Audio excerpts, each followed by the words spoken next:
Welcome back to the Pozcast, a podcast about the movies that we love. Each week, my brother and I rewatch a movie, review it in a lighthearted manner, and then we hand out some awards. This week, The Big Short, Bobby, which seems awfully timely, given everything that's going on in the market these days. I've got some stats. Yeah, I'm sure you do. Although this seems a little more panic-induced, a lot of emotional things going on in the market. However, the time frame this movie's based on, 07, 08, this was real. The housing market crash was an actual thing that happened. It was tough going back and rewatching this. But, Bobby, I want to start right here. You famously were a mortgage lender at one point in time.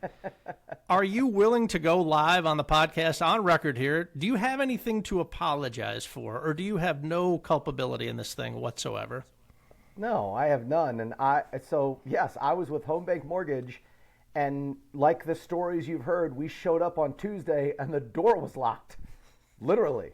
Like they had brought this guy in as a CFO, I forget his name, and all the old timers were like, "That's not good. He's like the Grim Reaper. Like this thing is not going the right way." I'm like, whatever. In Home Bank, I give them credit. Ian McDonald, Fomalaya, who did The Town, he's been doing mortgages for 25 years. Now he's doing fantastic. I'm very quick to judge realtors and mortgage bankers for a lot of different reasons, but he's a legit, really, really good at what he does. I'd be interested. He should have done this podcast. I'd be interested to see how he views this. They don't have a very good, it's kind of like insurance salesmen. They don't have a very good reputation, but Fomalaya is incredible. I don't even know what my mortgage rate is, Mark, and it ain't because I got a lot of money. It's like, whatever you say, Ian. He could be raking me over the coals. No idea. I've never asked him. But I was in it, and the doors were shut. I was in the finance world, if you want to call mortgages that, in that time. And it was insane, man. It was a really, really insane time. The movie does a great job of looking back at it. It does make you angry. 10-year anniversary, Bobby, of this thing. This is a newer movie. We typically are kind of going a little bit further back. Let's start right here with the director, Adam McKay. We covered this when we did Step Brothers not that long ago. It's an odd turn. His Hall of Fame plaque right now, Bobby. I think when we did Step Brothers, we all probably agreed it was Step Brothers. Of course, he's got Anchorman. He's got Ricky Bobby. This movie's incredible. It's a little bit of a departure from what he normally does. What do you think is his, maybe not Hall of Fame plaque, his best movie, Adam McKay? It's this by far. This movie is awesome in the fact that when you hear somebody say a movie, and people do this all the time, it's kind of like their top, that's in my top 10. You'll mention a movie and you'll say, I've never seen that. And they go, oh my gosh, you've got to see that. People overuse that term. Take Crimson Tide.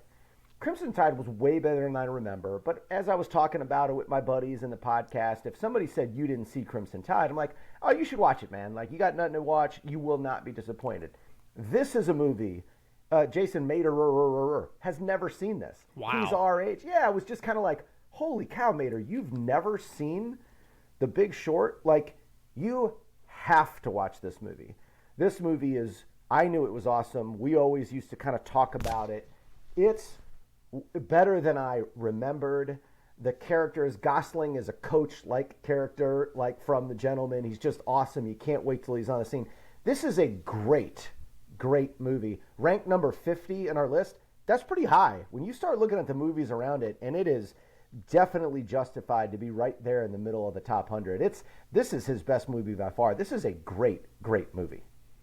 It is. Look, it's a good director with a great cast. Christian Bale, Steve Carell, Brad Pitt is not really in it much, and Ryan Gosling. I don't want you to give away any of the awards, Bobby, but of those four who are kind of the main guy, who delivered the best performance? Oh, it's a two-hard. Gosling or Bale. I don't know how Gosling doesn't get nominated. Bale was nominated. And we'll talk about Bale, we'll talk about it now because it's in my initial notes. When we are talking about the greatest actors of our generation, he has to be in this. Correct. He's amazing. Vice as Dick Cheney, Ford vs. Ferrari, Hostiles, Big Short, American Hustle, Dark Knight, The Fighter, Prestige, The Machinist, American Psycho. Maybe he gets discounted because he's Batman, and maybe that becomes kind of a punchline, even though those Dark Knight series are so good, but he's amazing, and Gosling is the runaway star of this movie. He is so good in this movie.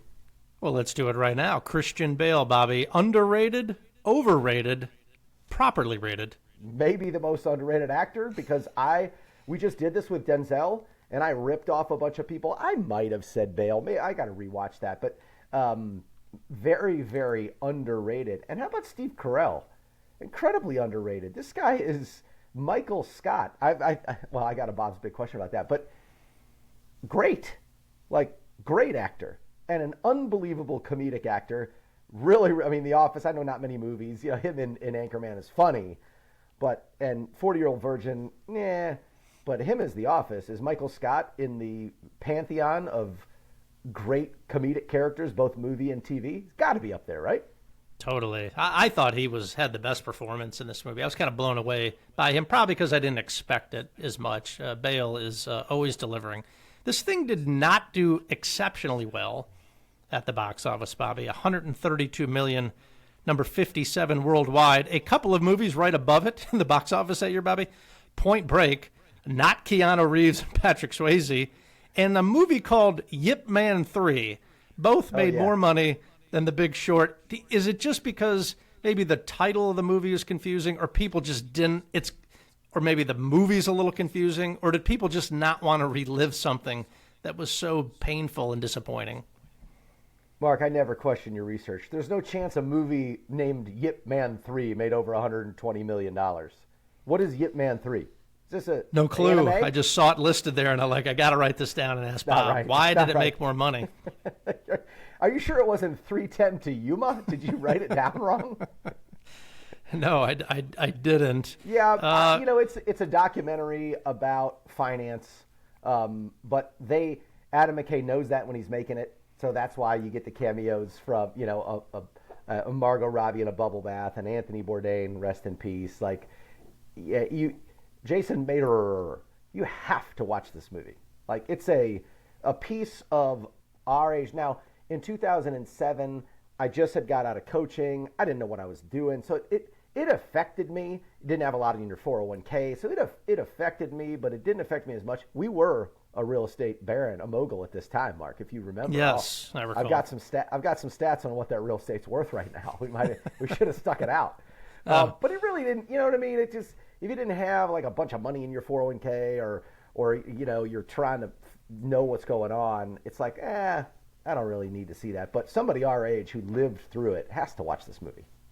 Totally agree. 2015, kind of a sneaky good movie year. Number one was Star Wars Force Awakens, which not a great movie, but just the power of Star Wars. Some other notable movies 10 years ago, Bob: The Martian, Sicario, which is just so insane. Good.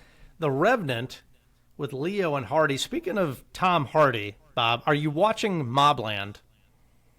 No, because what do I have to buy now? Paramount? Or what is it? All right, Apple? Look, I don't care. Look, you got enough coins jiggling around in your pocket. Let me say 4 words, Bob, and I guarantee you buy whatever it's on starting in a minute. Guy Ritchie, Tom Hardy. You need me to say anything else, Bob? I don't know, Coach. Get on this. Coach, there's so much money flying out the door in the Pozotic household. I gotta stop it at some point. At some point, do a 90-day free trial. This is like a darker gentleman. Cockney accents, Bob. Right, Hardy, just being I got it. Hardy. What is it? Mobland it's called? I don't even know. Mobland. Exceptional. And if you're listening, is it Paramount Plus? Paramount Plus. You're only 3 episodes behind. Okay. When I started it, there were 2 episodes out. I was home alone. I could have watched 50 episodes that night. Okay. I was in. All right. When the sale's made, stop talking, Mark. Just relax. You got it. Okay, I'm going to do it. The best picture this year, Bob, I saved this specially because I know you love this. All these movies I just ripped off, including The Big Short. Best picture, Spotlight, which is a good movie. I'm going to get you to watch it. Spotlight, Bobby. I've watched it. I've watched it. I don't, and I've got a Hall of Fame plaque for best ensemble cast, and Spotlight made it. Because this one is a sneaky good ensemble cast for sure. So 5 Oscar nominations for this thing. You mentioned it, including Bale, Best Supporting Actor. I think you could have thrown literally everybody in the cast in the supporting category. I think they would have been fine with that. They did win for screenplay. Adapted. Obviously, it's a true story. I could have seen Carell, Gosling, and Pitt all nominated. Would you have had a problem with that? They were all exceptional. None. It was amazing. I was blown away. You mentioned banking, Bob, finance, Wall Street movies. There's a couple of great ones over the years, unless you've got a Hall of Fame plaque. I do. Let's later. say that I've got a Hall of Fame. Yeah, that's a layup. Hall of Fame plaque. You know, I mentioned this in the Denzel pod, Bob, when I was talking about Remember the Titans, based on a true story, and it turned out it was loosely based on a true story. So I did a little research on this one. This is obviously based on a true story. According to a site known as Information Blog, Bob, Information is Beautiful blog, which I know you follow. We know it's true. Yeah, we know it's true. Which it basically rates movies on their trueness. This one, Bob, on a scale of 1 to 100%, where do you think The Big Short fell in? 1 to 100%? I would say it's 72%. 91.4% accurate, quote unquote, shockingly truthful. That made me a little bit concerned. So they were on it with this thing. I mean, they did change some, like Mark Baum, Carell's character, is actually a guy named Steve Eisman. Jared Vanette, who's Gosling, was Greg Lippman. Both of those guys said, yeah, all that stuff happened, but like the guy who Carell was playing was like, I was not that angry. And the guy who played Lippman was like, yeah, I wasn't like Jared Vanette and those sorts of things. I love kind of during the movie and some of the scenes, like they're breaking the fourth wall constantly, which is talk about what holds up. But a couple guys would look at the camera like, this is not really what happened. Or like a couple times Gosling is like, oh, this really happened. What you're seeing really happened. So I thought it was cool how they did that. Oh, he really did that right here in this room. Now you see what I had to deal with. Yeah. It's unbelievable. Something that might not be unbelievable from this movie, Bob, is a helicopter rating, although people are clamoring. They love it. We probably should have timed this up better, Bobby, but I'm sure you've got some nuance here for us. What's the helicopter rating for The Big Short? Yeah, I got it right here. It's a helicopter ranking of 12. Okay, and so 12. I see you writing it down. Who knows where you're writing it down and where that goes after you write it down? Who knows? But what it got was no helicopters pictured in the film, but somebody who will come up later. What's his name? Mr. Chow, the CDO wholesaler, says. If Carell's like, what does it take you 20 minutes to get to Jersey? He goes, 5 minutes by helicopter. Great pull.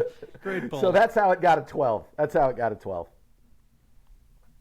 That's going deep, Bob. I love your commitment to the helicopter rating because I know if you lay an egg, Joe Bay will be all over you. What else you got from this thing, Bobby? Any golden schmoes? I mean, it's critically acclaimed. No, nothing really at all. But like, here's kind of the overarching theme of this, and this is probably a little bit deeper than we need to get. Who's the greedy one in this movie? It's a great question. You know, they're at the rating agency, and they're beating up the lady with the sunglasses about agencies, and she turns around and says, well, why do you want it to be rated, the way it needs to be? Everybody's trying to make money. Everybody, and hey, Steve Carell's holier than thou, but he places the bet, and he's not sticking it to anyone. Unfortunately, that's the big thing of this. Like, no matter what you do, big crushes small. It doesn't matter. This trades he pulled and made a couple $100 million or $1 billion isn't a drop in the bucket. It didn't change anything. So they did it to make money, and it's kind of the reason why I love the Gosling character.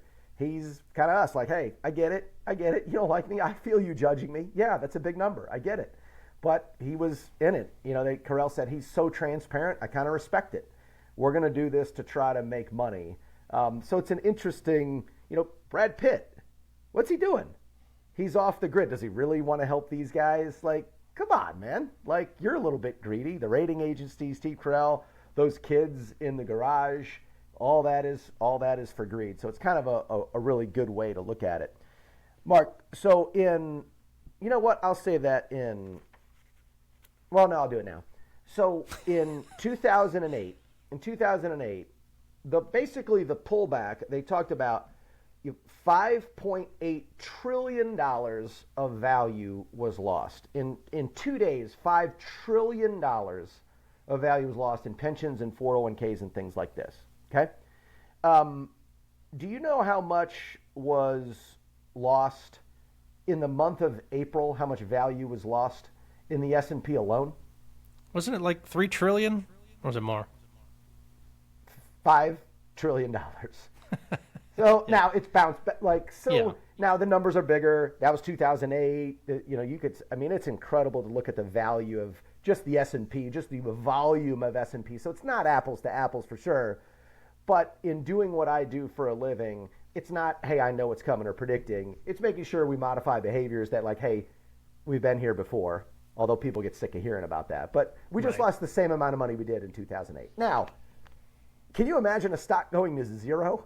Like Lehman Brothers, just like the stock's worth zero.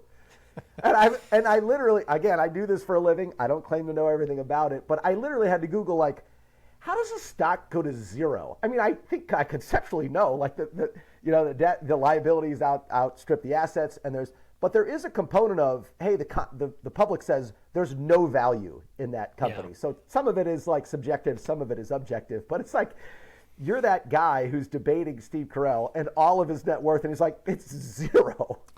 Can you imagine? In the 401k world, people will ask, like, hey, can this ever go to zero? And my answer is always, hey, technically, yes. Like, technically, your 401k go to zero. But that means basically every company in the world is valuable, and we're eating dog food, and we got a shotgun in our hands. But a stock went to zero. Can you imagine that? Like a real stock. Number 47 in the Fortune 500. Lehman Brothers was number 47 in the Fortune 500. Fortune 500 is revenue, not necessarily value. Just gone. I mean, unbelievable. Unbelievable to think about it. Yeah, unbelievable. No real awards, but go ahead. Yeah, no, you highlighted a couple of great scenes, which we're going to transition right now into the YouTube award for the best scene. Bob, before we get into that, there's 3 cameos in this movie. You kind of highlighted Margot Robbie in a bubble bath, which was really clever by the director to kind of pop in and out of kind of, hey, you probably have no idea what I'm talking about, so here's Margot Robbie in a bubble bath to kind of explain what was going on. I thought it was really good the way they do it. But you got Margot Robbie, you mentioned Anthony Bourdain, rest in peace, and then Selena Gomez and Richard Thaler. Of those 3, do you have a favorite? Yeah, Margot Robbie. She's in a bubble bath drinking champagne. Are you kidding me? Come on.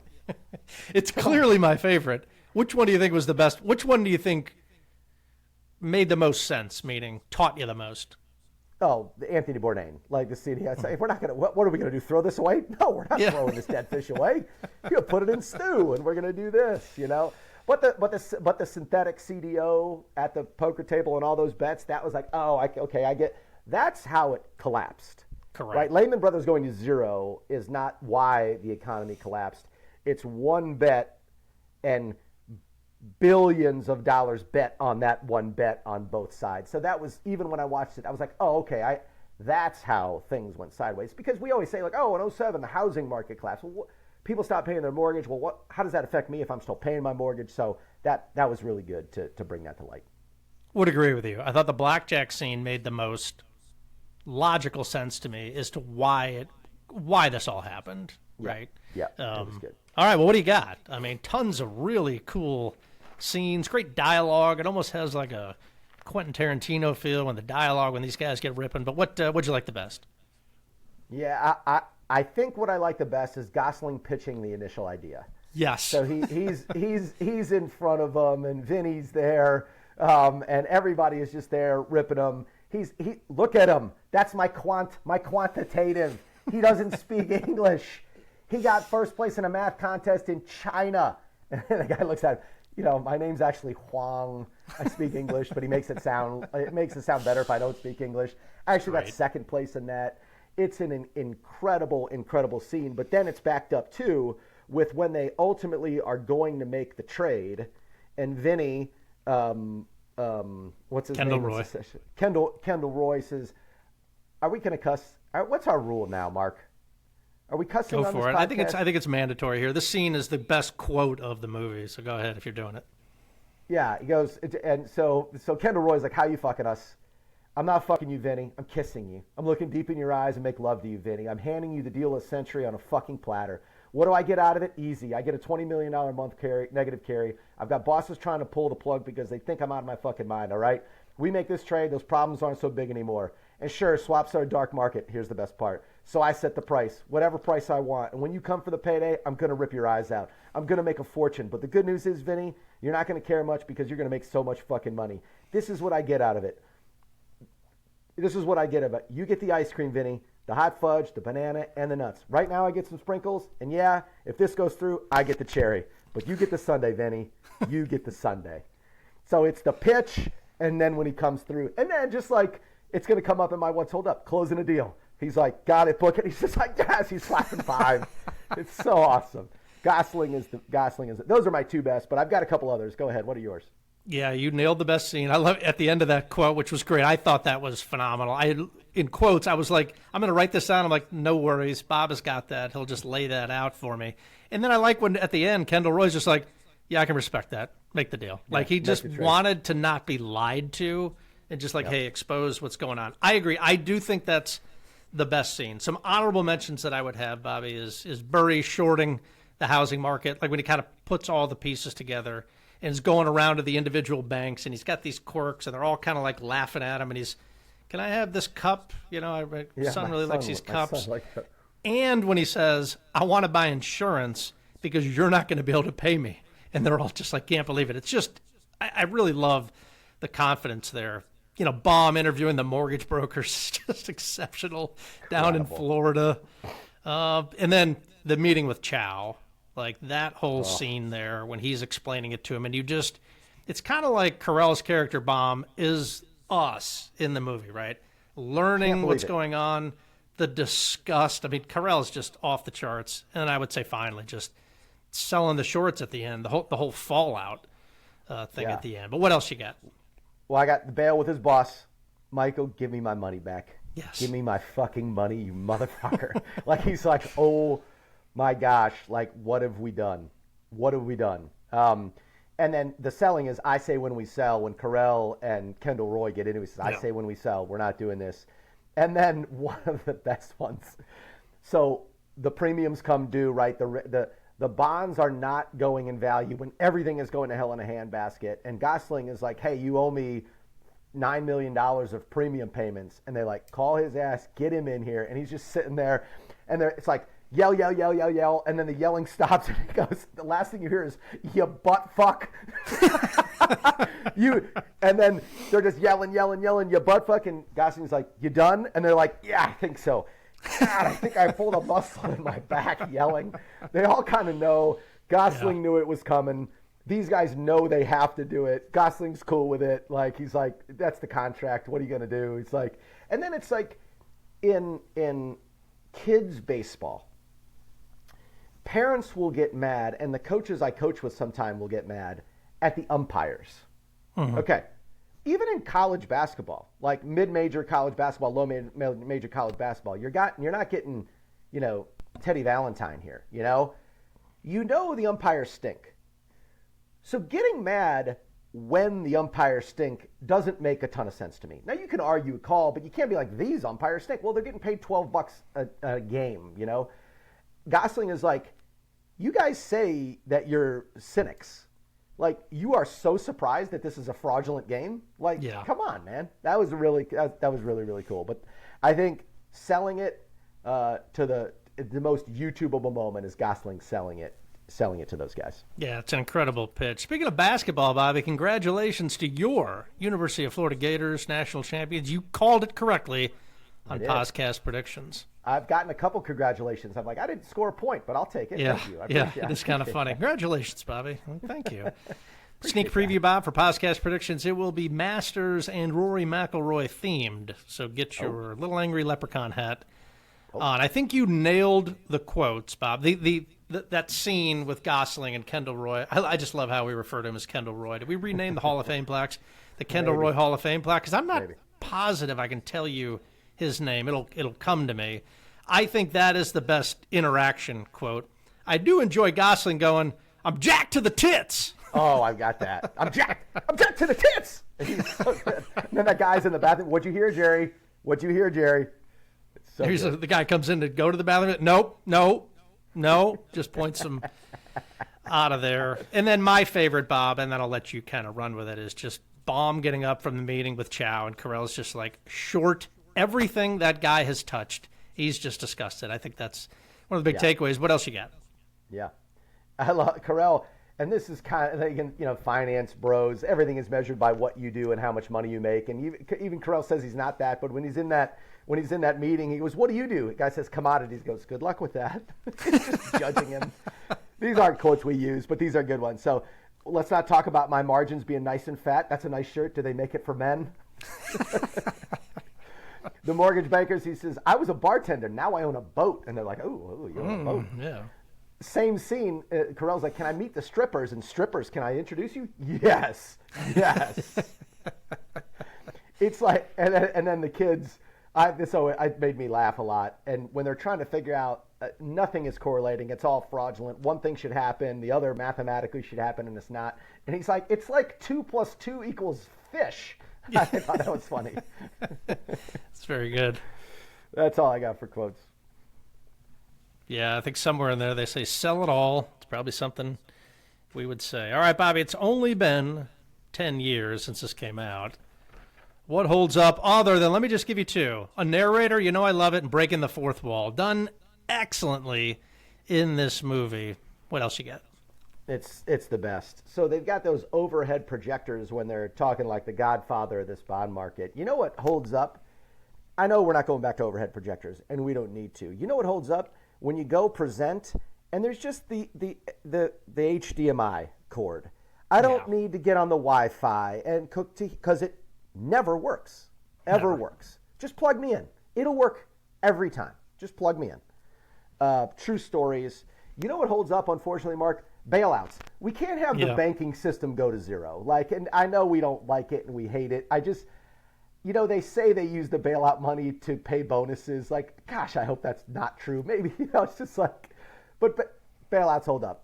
You can't have all the airlines industries after 9/11 or COVID go out of business. You can't do that. So it's a pretty good commercial for investing in companies that the government will always bail out. They'll always be there. They'll always be worth. So Boz, in support of Too Big to Fail, just making a note. I 1,000% am. You can't. So let's say every bank goes under, Mark. Then what do? We're trading bullion. How much bullion do you have over there in the house? Just making a note. Not judging. Champagne holds up. A naked Margot Robbie holds up. The fourth wall. Making a judgment based on a name. They say, "Hey, what's this guy's name?" He goes, "Jared Vennett." He goes, "Sounds like a douchebag." Well, he was. It's so good. Businesses started in the garage. I think even if you've got a real business, you should just start it in your garage. It's a fun story to tell, right? At least take a picture of yourself doing it. We need a picture of us, Bob, doing a podcast in a garage. Listen. Here, I always mention a great watch. Steve Carell is walking around with a $15,000, $20,000 watch on. If you're that cynical and you don't want all that, just get yourself a Timex. But it's a cool watch. I like the watch. Osama bin Laden targets at the range. Yeah, that was good. Who's our target nowadays? Who do we put on there?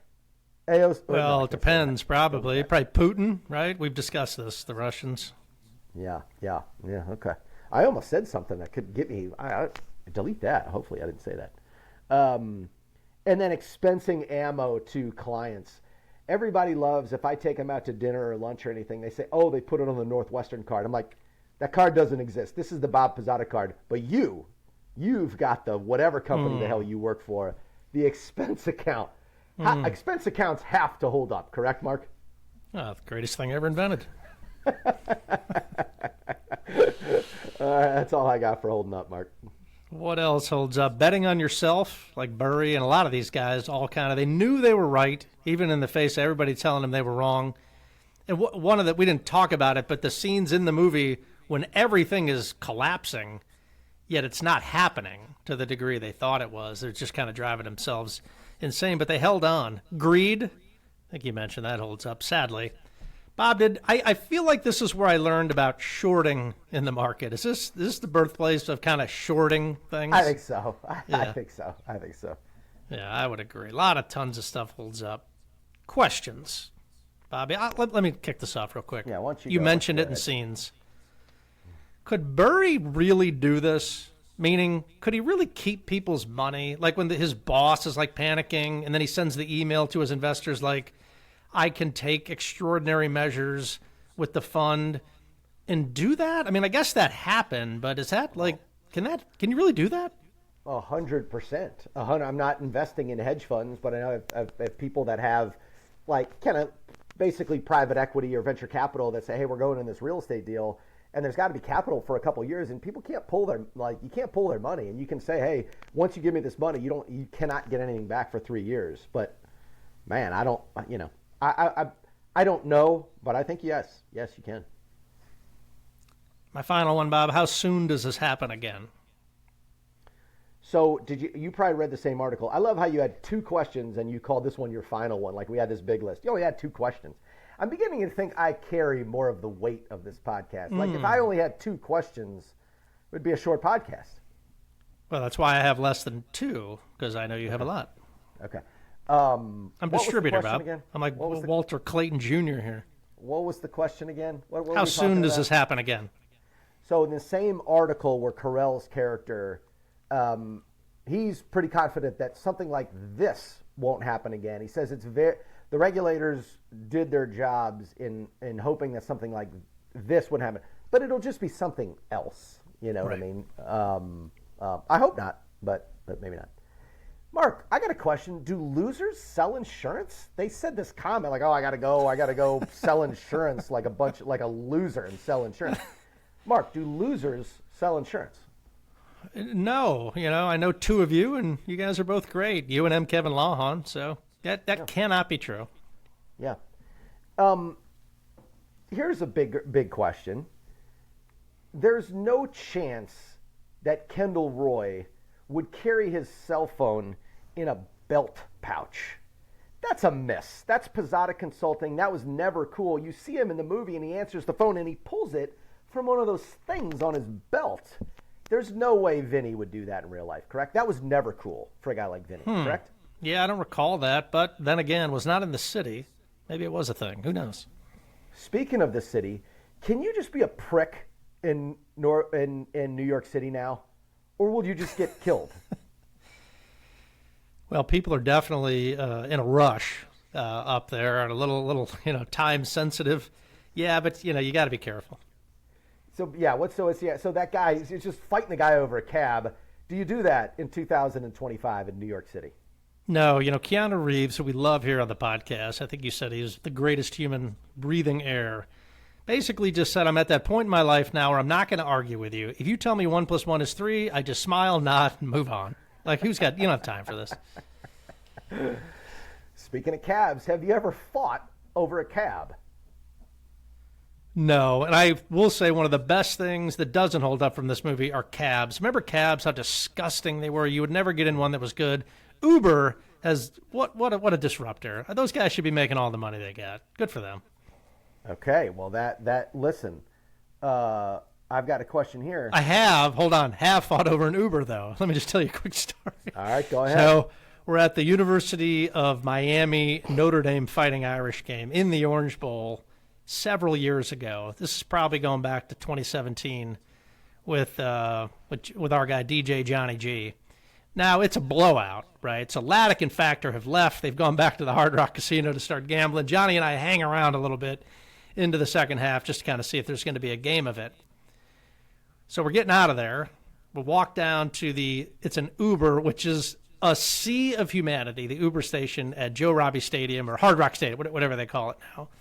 And we're trying to get an Uber. There's no signal service. Can't get on there. I'm like, Johnny, what are we going to do? Like, how are we going to get out of here? He goes, don't worry about it. So Johnny just pulls out, like, I think $500 and just walks up to an Uber, walks into it.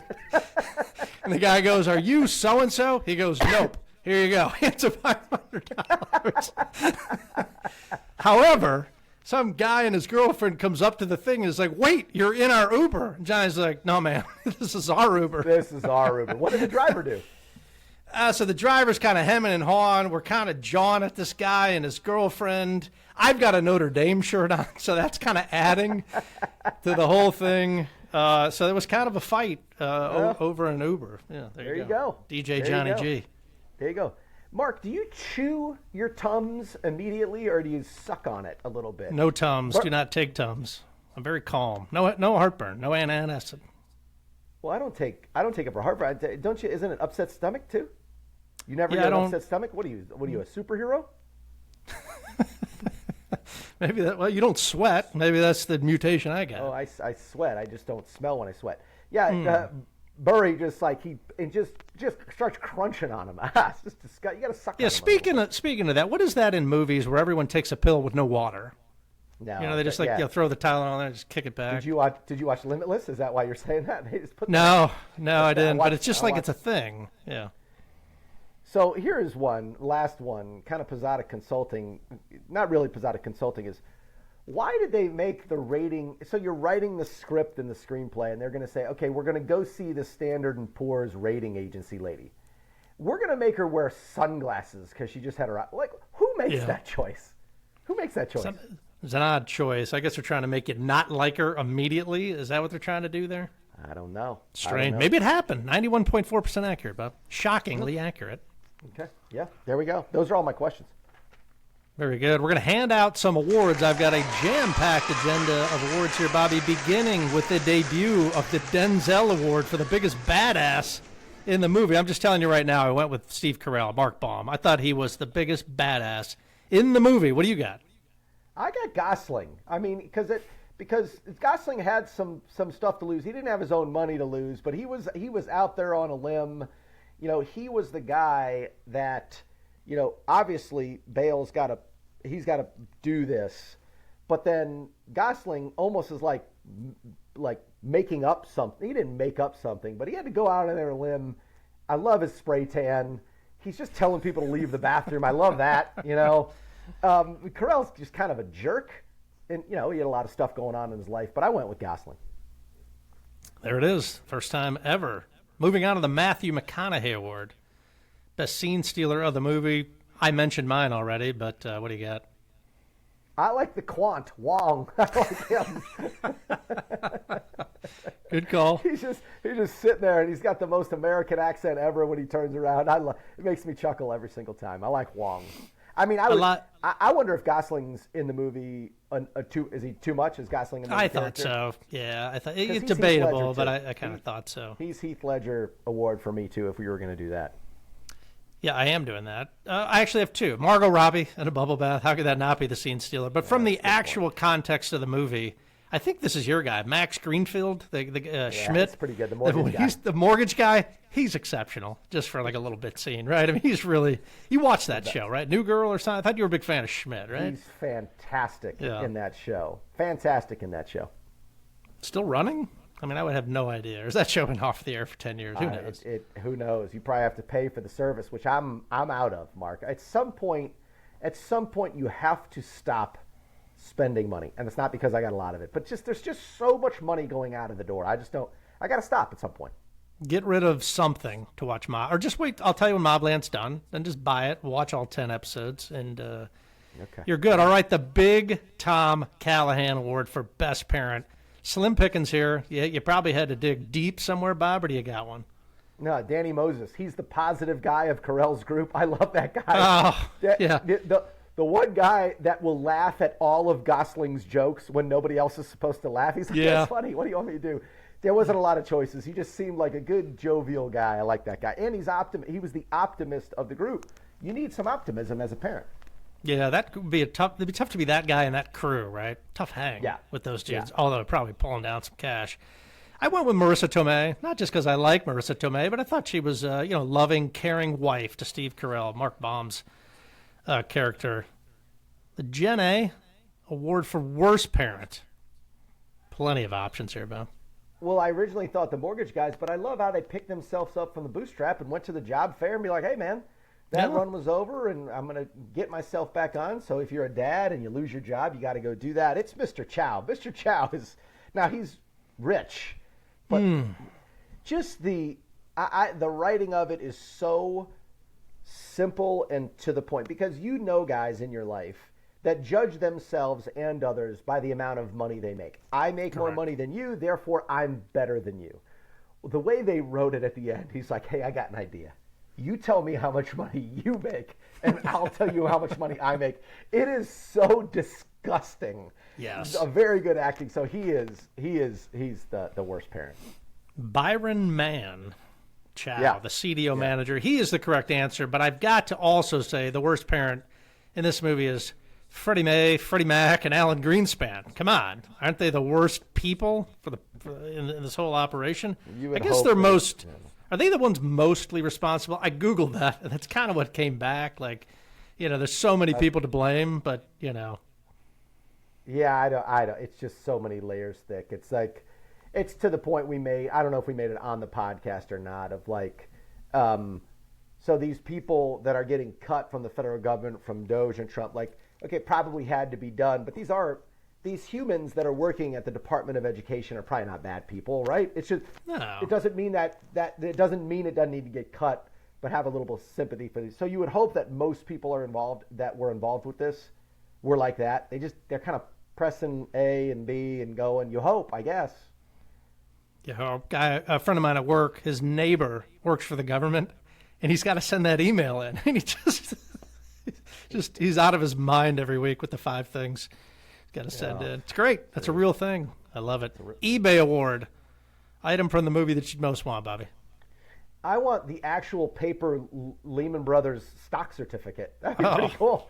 That's worth nothing. Just have the actual stock certificate, or his glass eye. That'd be cool to have a glass eye just sitting on the mantle there, because it pops out, during that football game. So maybe have that glass eye.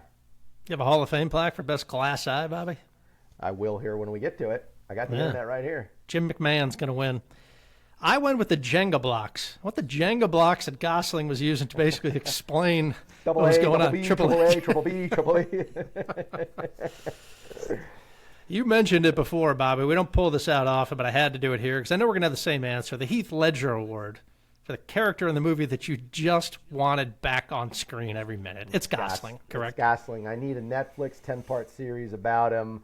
What was he? Was he a womanizer, or I could see him like being really loyal to his like high school girlfriend? I could see that path. Like they're just baking it. Does he make a big bet on another one, and he does the same act and it doesn't come through? That would be cool to see. Yeah, it's Gosling, man. He was awesome. He was on fire, just throwing a gazillion miles an hour. Just announced Ryan Gosling going to be in a new Star Wars movie, Bobby. That means you'll check it out, correct?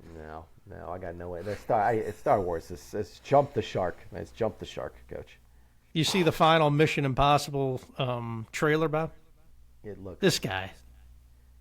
Tom Cruise is the best. He is the best. And you know what's great is now that he's got this out there that he does all his own stunts. So you could show me him doing anything about, yep, he really did that. He really did that. Like him on that plane. Are we sure he did that? I mean, it's incredible. Like Unbelievable. If he was in space with no spacesuit, I'd be like, he really did that. He does his own stunts. He really did that. More on Cruise in a second. Speaking of space, Bob, what'd you think of this thing with Bezos and these chicks flying around? Like, what do you make of this whole thing? I'm not gonna take the bait and go down that road.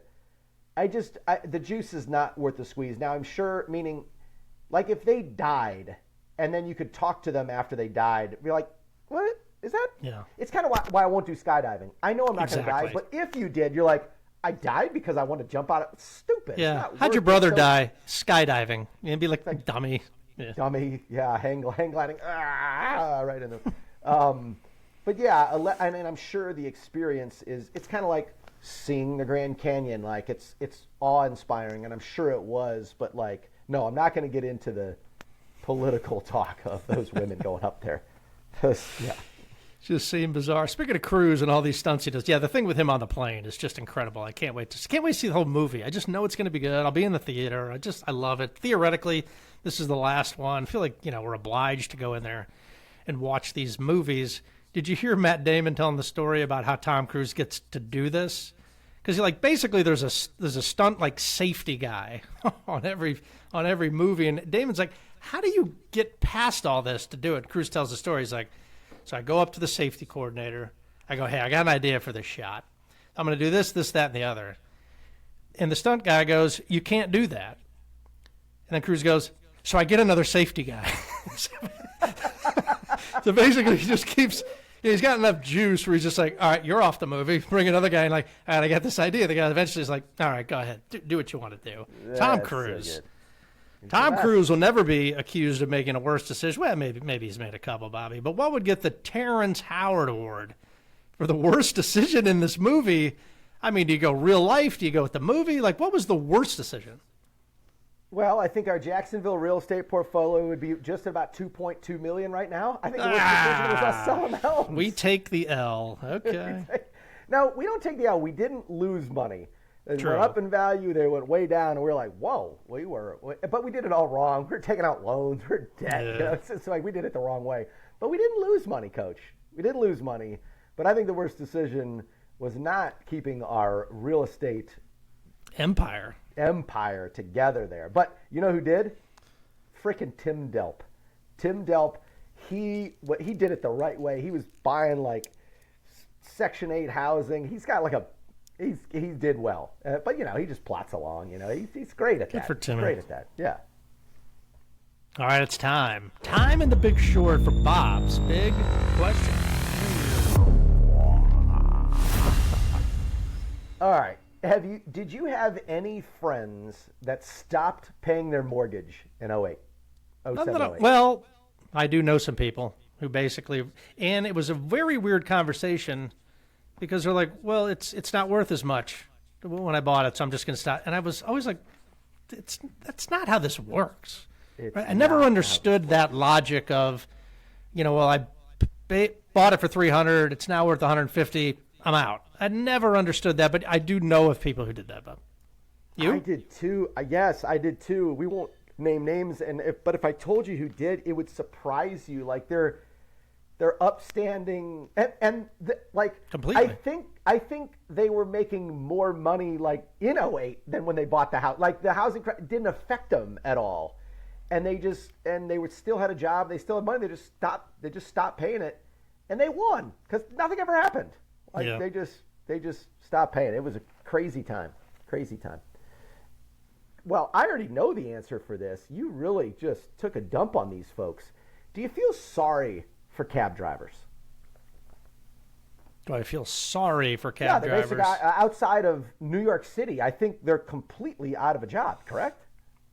Well, they probably just all moved to Uber, correct? No, I don't. Well, but buy those. Remember that story? Like they buy the medallion, the taxi medallion, for like $1 million or something like that. Like, but they're still pretty prominent. You can still find them there. Vegas. I mean, there's still places where the cab they're like a union or whatever has enough power to sort of keep Uber at bay or make it really hard. Like when you're in Vegas, like getting an Uber is complicated. It's not easy.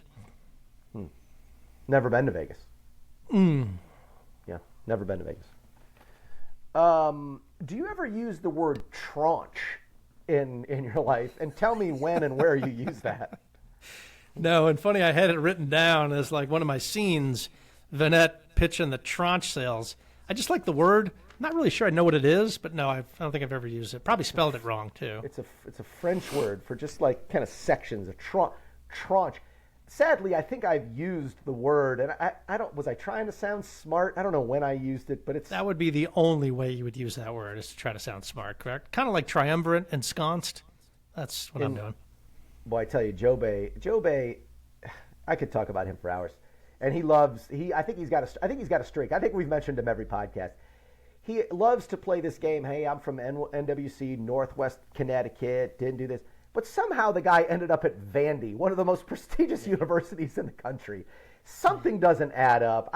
And he's really smart. He's a goofball, but he's smart, like good vocabulary, all that.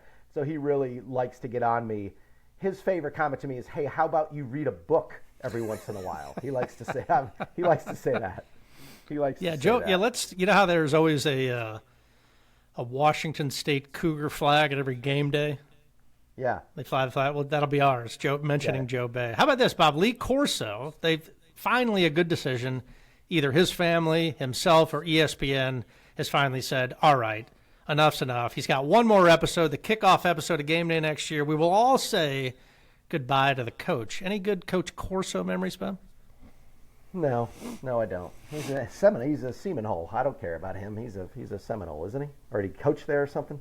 Yeah, well, look, let's not bag on Florida State, current situation, but I'm going to give sorry you about that. a You're right. Corso You're story. right. Did you know, Bobby, that Tom Colucci almost had Lee Corso as his father-in-law? I don't, yes, I do. I do. What happened? Well, instead he married an architect who doesn't love to do architect work, correct? Correct. To this day, every time we're together watching game day or saying something about Corso, we're like, Tom, think of all of the games we would have been able to go to over the years if he just could have put up with his daughter. Incredible. All right, did watching this movie, maybe this is where I don't want to pay for Paramount Plus, did watching this movie make you want to save every penny you have and just go off the grid and not have any connection to any of this? Did that emotion hit you at all? A little bit. That's why you got to be a little conservative every now and again. What's going on? Where are we going? You see all these things. I follow the wrong people on Twitter because you get these updates like mortgage delinquencies are at XYZ rate. Last time they were this high, 2008. Or, hey, we owe more money to credit cards than we physically bring in money. And it's just, there's a lot of bad fundamentals. Yeah, there are. So thoughts. So Mark, did you buy the dip? Were you prepared to buy the dip? Were you ready? Yes. Oh yeah. We're ready. We're going in. We're all in. I trust that this is just panic, not real. Okay. Did you ever get into death metal? Did you ever pop in some death metal and listen to it like Dr. Burry does? No, I couldn't. He uses it to think, I guess. That would just drive me nuts. Never liked it. You? No, never. But have you ever tried classical music? Have you ever just stuck on Beethoven or Bach? See what it does to you. No, but I will listen to like certain Hertz music. There's like these sounds that supposedly are like healing or calming. I've done that. Okay. All right. How did it work? Incredibly calm. Okay. Good for you. I think that's it. Well, no, I thought this was interesting too. So this, the more I'm in this career, and I tell clients and friends this, the more I'm in this career, the more I realize there's not one person on the face of the planet that knows where the market's going. Not one, Mark. Not one. Like, I'm convinced of that So I was like, all right, these hedge funds. What do you think the average rate of return of a hedge fund has been over the past? It's tough to, there's more now than there was before. What do you think the average rate of return of a hedge fund is? Now, there's terrible ones and there's great ones. Every year? Yeah, the annualized rate of return of a hedge fund, if you put all your money in a hedge fund, in an average hedge fund. 8%. Yeah, 6.67%. You know what the S&P's done over the last 50 years? 10, right? 10.6. It's just so silly. Now, I know there's ones that have done unbelievably well, but you know what hedge funds charge, Mark? No clue. They charge 2%. 2% on the assets under management and 20% of profits. Good deal for the hedge fund. Good deal for the hedge fund. Yeah. Good deal for the hedge fund. Mark, last big question. How's this tariff war working out? I'm just kidding. You don't have to go that route. Go ahead. TBD, I guess. I guess so. All right, the Rudy Sack Award, most emotional moment of the movie. I guess you could throw in all sorts of emotions, anger, laughter, sad, funny, inspiring. What do you got? This movie kind of had everything. Yeah, anytime Gosling's on there is a good emotion, a funny emotion. But I think, the end, when Carell finally sells, that's kind of an emotion. Man, this is a bummer, man. This was a bummer back then. There was a lot going on back then. So I think that's it. Yeah, the thing I look forward to the most is just short everything that guy has touched. Just his absolute disgust at that dinner. I think Gosling says it looks like your boss's head's about to explode. This movie is based on a true story and shockingly accurate, according to that one blog. So I don't know how you would come up with a different ending, Bobby. But it was just kind of my question is, this is going to happen again. You basically said, well, maybe not the housing market because they've sort of maybe put some brakes in place. But if you had to guess, what would be the next sector of the market where this goes down, where something just bad happens? Maybe people that have access to people making policies in the federal government that every time they say there's one thing, the market goes down 5% insider trading. You think that might ever happen? You think that could ever happen? Yeah, that probably could happen. Because might have happened in the past couple of weeks. Who knows? I don't know. Pretty much, I think it happens pretty much every day. Oh, jeez. Listen, I like what he's doing, but the PR department of this administration is not great, Mark. You are one of these guys that they can never do anything wrong, but I love everything they're doing. They're just so bad at explaining it, but whatever. Yeah, no, I'll call balls and strikes. There's some things I don't like, but I think we've got to. The thing I don't like about it is we're 24 hours into the decision, and people have just lost their mind. You got to let this sort of thing play out. And I agree fundamentally it's what I believe it's right. So I'll live with the result of it, which hasn't been great. Well, we're getting off track here, but it's fine. Nobody listens to the end of these podcasts anyway, so we're getting towards the end. It's interesting. So I meet with businesses on the 401k side, like, hey, how the tariffs affecting you? It kind of helps me. It's icebreaker, kind of helps them. And big construction companies, they're like, hey, man, because I think these tariffs are meant to hurt China. So I got it. Got to weaken China. I don't think he cares about Hungary and Tibet and all the people with tariffs. That'll all get worked out. All he wants is a 0.5% better deal than what he had before, and he calls it a win. I think that's what he's doing, right? But he wants to hurt China. And so he's like, hey, we got this project going, and I've got a $1 million lighting package for this big hospital we're building, and we get it from China. Well, now it costs $2 million. I can't do that. I got to go find and buy it from India. I'm like, all right, well, if the object is to hurt China, that's going to hurt China. So I get that, but I just don't think the American public has the patience for all this. I don't think. Clearly not. I mean, 24 hours was too much. People were losing their absolute mind. I'm trying not to judge the result. Again, it's 10%, I think, of America is in the stock and equity market. This is not following the stock market isn't what everybody's concerned about in this country. It's been painful, though. Look, it's hurting my actual company stock, right? It's not been good, but I'm trying to believe in the process. But this is like us giving us chipping lessons. No one cares. Let's move on, Bob, to Hall of Fame Blacks. But what you guys have in the back pocket is you can always, put another pandemic out there and generate some revenue with that. Oh, yeah. Look, if you're the arsonist, you want to buy a fire truck company, right? All right, we covered McKay. We're not going to do that. I didn't address Pitt. We haven't really talked about Pitt. This is clearly not his Hall of Fame plaque. The beard, the hair. Do you think this was like a situation where they needed a guy? Pitt owed McKay a favor. He comes in one day and films all these scenes. He's unbelievable in it. I love how Pitt does these little supporting things. But it's kind of amazing he's in this movie doing the role that he's doing. Did he grow a beard for some reason, Bob? And they just throw him on the screen? I don't know. I don't know. How much did they have to pay him? I don't know if you saw that. It's weird that he's in there. It could have been anybody. Anybody. It's damn Brad Pitt. It's amazing. Yeah. Funny at the end there when he's in that pub. Oh, he's trying to sell $100 million. The guy's like, yeah, good for you. You're a drug dealer or a banker, and if you're a banker, you can fuck off.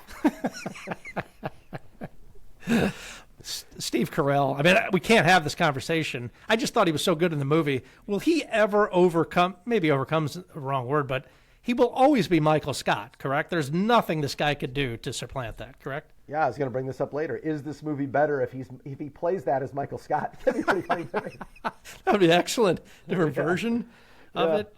He's exceptional. All right, let's get into the I got two, Bobby. Bale and Gosling. Let's save Gosling. He's your guy. Bale, last time, because we just covered him on The Dark Knight, we said it's American Psycho. It's going to be hard to beat that. But this dude was Batman. He's Bruce Wayne. He's great in this as Fury, The Fighter, The Prestige. You rattled off this guy's filmography, which is just unbelievable. Do you still picture him as Patrick Bateman?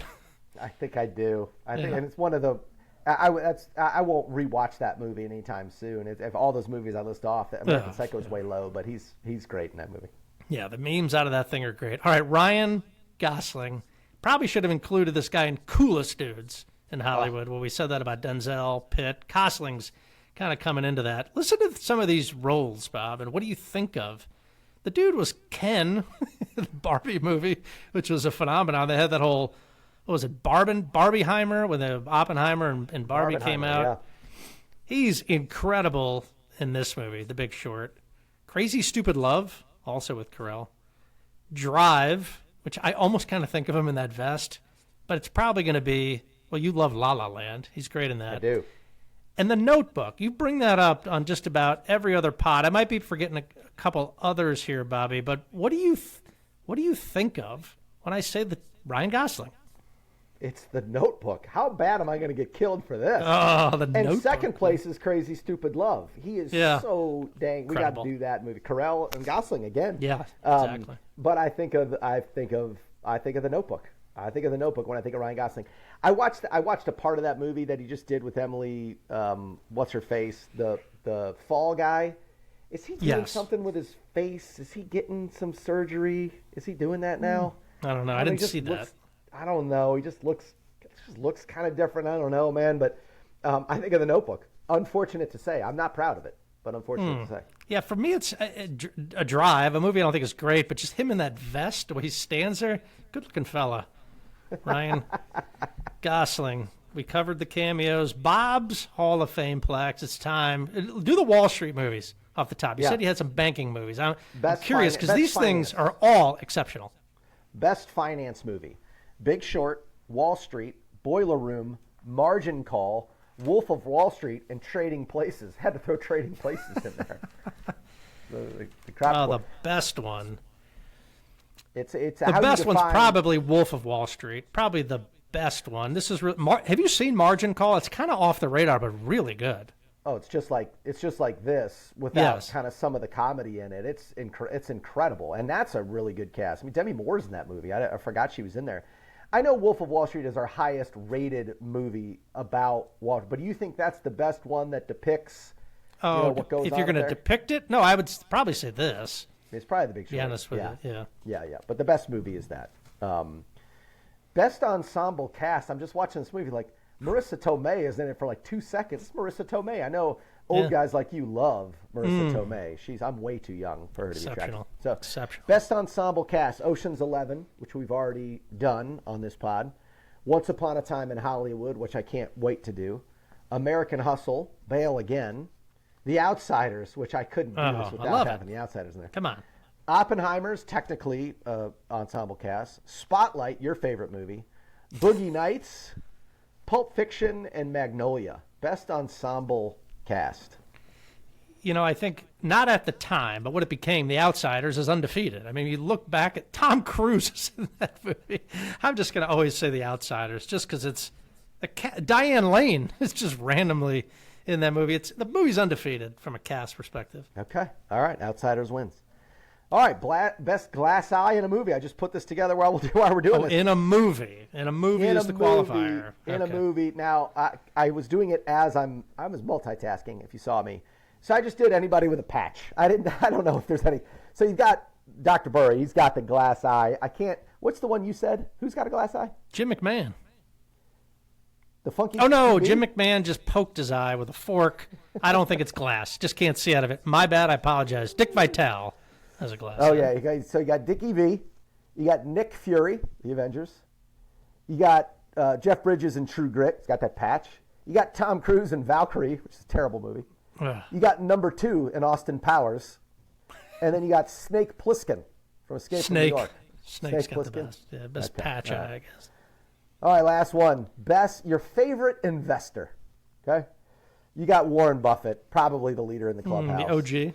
Yeah, John Templeton, Carl Icahn, Charlie Munger, Peter Thiel, Jack Bogle, and Peter Lynch. Favorite investor. It's Munger, like Buffett's dude. I love the way you talk about like just latching on to maybe he's the smart guy. I don't know, but just like those two dudes when they start to, I just love their like wisdom. Bob's big question: do you need to sell all your Berkshire Hathaway stock? These guys are both like 90 years old. Don't tell me the guys they got in line are just as good. Don't tell me that. So when they die, what do you do? Clearly, who's like that guy? He's like sitting there, has been like getting all the Yoda lessons over time. They must not trust him because they're not like. Well, they brought him on 50 years ago. He's 78 now, probably. I mean, the lineage is. They're old. I would say Warren Buffett's damn near close to 90 years old right now. Didn't before all this go down, Buffett go all bonds like before this tariff thing? He had like 400 million. He had like 400 billion in cash or something like that. I think it was 45 billion in I think cash, $45 billion in cash, just waiting. So I'm sure he put it in on April 9th or whatever the day was. And he knew. He knew. They knew. What is his fund, Bob? Did you look at that? You're doing the average, this, that, and that. What's Berkshire Hathaway? Rate of annual return. returns. No, I didn't look at it. All right. I got no interest. Just kidding. That it? That's it, Mark, for Hall of Fame Plex. Star-studded cast here. I don't even know how you pick an MVP. It's Gosling. It's Gosling. You're Gosling. Yeah. I went with Carell. I thought he was the most enjoyable. I kind of like how he's the muse for the audience in a way. But yeah, Gosling he's throwing a million miles an hour, wasn't he? So good. So good. Are we doing predictions? We are, Bobby. All right. I got a few for you here. Podcast predictions. The Masters has just concluded. All right. In the non-Tiger Woods division, because Tiger's going to win any question that I ask you, and he'd be correct. Non-Tiger division. Was this the best Masters ever? Oh, my gosh. No, not even close. I didn't enjoy it. Have we not talked about this? I didn't enjoy it. I don't like uncomfortable comedy. I don't like Borat. You know what I mean? I consider this was the Borat of Masters. Borat, I understand it's funny. I'm not saying it's not funny, but it's very uncomfortable. I don't like it. I was just waiting for him to fall apart, and he basically did. And then every good shot he hit, he thought he hit terrible. I mean, on 10, he lets go of the club like I do. Yeah. And he hits it to 8 feet. I think the one on 14 he didn't think was good. I didn't think the one on 17 it was good. Now, he hit that shot on 15. Everybody was comparing his shot on Saturday to 15 to Tiger. Correct. And people on our thread, I'm like, Tiger's wearing red in his. He did it on Sunday. Rory's shot was better than Tiger's. That shot Rory hit on 15 was maybe the best master shot of all time outside of the chip from Tiger on 16. That was incredible. But you're just waiting for him to skull it in Rays Creek from 60 yards, and he did. That's the worst shot I've ever seen a professional golfer hit. Forget major, forget this. There's an acre to the left, a big backstop, and he skanks it in the creek. So I don't like it at all. I didn't like it at all. What's your favorite then? Non-Tiger division. Oh, no, I'm not answering that. 86. Oh. I don't even remember 86 exact, but there's no way I'd say a Masters that's better than any of those Tiger ones. No, that's why I said no. The Tiger Woods, this is non-Tiger division. This was unbelievably compelling theater. To your point, here is, well, let's have the conversation real quick, and we'll go back to where this dude ranks now because of this. But one of the 10 best guys probably in the history of this game now to have accomplished this, absolutely melting down. He described he was so nervous on the first tee. Comes right out in double bogeys. He's behind standing on 3T. And then DeChambeau, I don't know what he was doing. The shot on 13, he said it was 83 yards. That's damn near a shank, to put it. The only thing he can't do, to your point, the follow-up shots, 15, 17 might be one of the better shots, and he was like 190 yards away. It just stuck that thing. I thought it was unbelievable, compelling theater, and to see how much this thing meant to that guy, that's what sports is about. Why I think this is the greatest, not just the greatest golf tournament, this might be the best sporting event we have, no doubt. Period. No right? doubt. The final four, it was the Final Four in the Masters, and the Final Four has just lost it, maybe because I'm aged out of it or whatever, but the Masters, it's not even close. There's nothing that compares to the Masters, in my opinion. Nothing. They showed a cool little montage on Twitter the other day. Rory's won the FedEx Cup 3 times. It's a ton of money when he does it, and they show his reaction. He puts it in and goes, yeah. You see the reaction for the Masters. They could not even send him a winning check. Would not have mattered. He's just, wow, very compelling. Yeah. Next one, Bobby. All right, well, real quick, I'll just add this in there. What do you think this guy ranks on the all-time list? And it does the Grand Slam, what he has accomplished, which only 6 people have done, outweigh a guy like Tom Watson with 8 majors, or somebody with 10, or somebody with 11? Does that vault him above those? Where do you put Rory right now if his career was over? It's a great question, man. It's amazing more people have not done that. It just shows you how hard it is.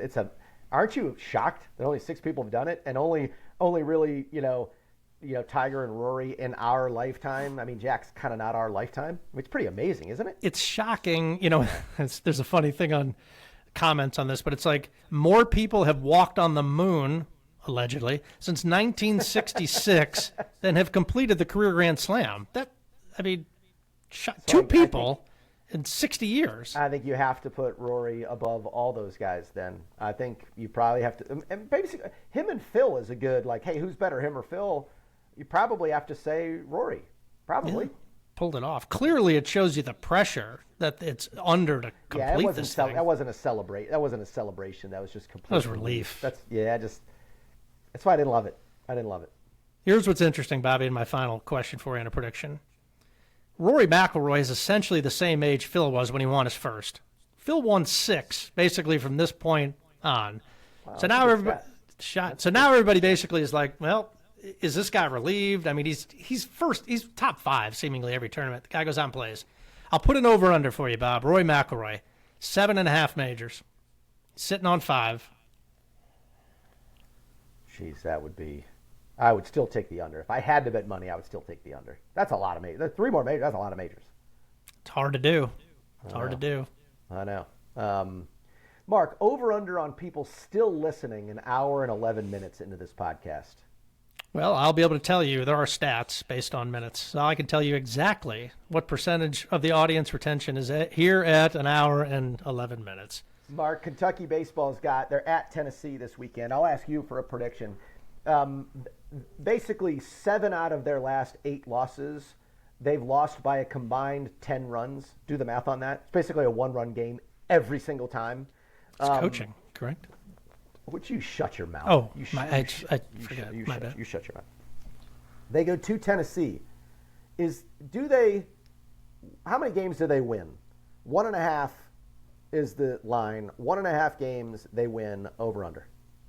They will take 2 of 3, and the Let's second go. game. The second game will be the curfew rule. Minjone knows how to work that thing. If you're up by a certain amount, you can't start that inning. Incredible stuff. I love it. Go, Kentucky Wildcats. All right. Till next time. We'll see you on the podcast.